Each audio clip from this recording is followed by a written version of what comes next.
Dr. Nevenka Trump, që ka qenë udhëheqëse e ekipit të hulumtuesve në Tribunalin e Hagës për krime lufte në ish Jugosllavi dhe aktualisht ligjëruese në Universitetin e Amsterdamit, ka folur për indoks bashkë për figurën e njeriut që e provokoi krimin e gjykatës speciale.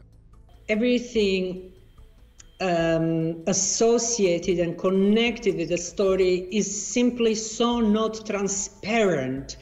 And once you do not have transparency from the very start, you can expect that there will be so many wild stories associated with it. And why I'm saying there has never been transparency about Dick Marty's report for Council of Europe, we know that the whole story about so-called organ harvesting has been presented to Yugoslavia Tribunal, and that as of 2003, the prosecution and the investigators of ICTY said that there is no leads, there are no reason to continue investigation because these claims were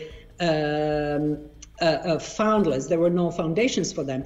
And then suddenly he comes, takes over from his former colleague Carlo Del Ponte and goes straight to Council of Europe, the only European institution where these sort of wild stories could have been put on an official agenda, because we know there is a presence of the Russian Federation and in Serbia in this institution.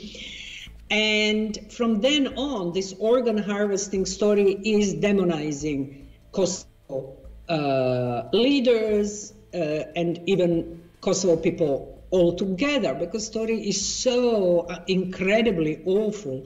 And you know what lack of transparency means, that even in his report. Dr. Nevenka Trump, deklarimet e Dick Martit se pas ka dashur që ta vriste një institucion i Serbisë e t'u alinte fajin shqiptarëve, i sheh si tendencë për të vazhduar tregimi i shtetit serb për, siç e quan ajo, demonizimin e shqiptarëve të Kosovës.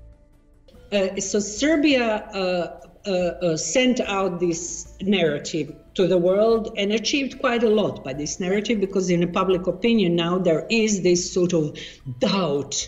Oh, these Kosovo Albanians, they are not such a good guys, huh? I mean, even that is enough to recast and stain the struggle of Kosovars in freeing themselves from Serbian apartheid regime. So obviously Serbia and strategic narrative of Serbia is to keep this story going, despite the fact that indictments are completely now free. There is nothing of this in indictments and in a court, but Serbia wants this story to go on and on as a public story. And if you look from this perspective, then you can also see that if there is this insinuation that actually Serbs were after Dick Marty and not Kosovars, that I am very cautious to discuss motivations by Dick Marty as well, because how I see it, that this whole story has been almost eliminating him now as a potential witness for defense teams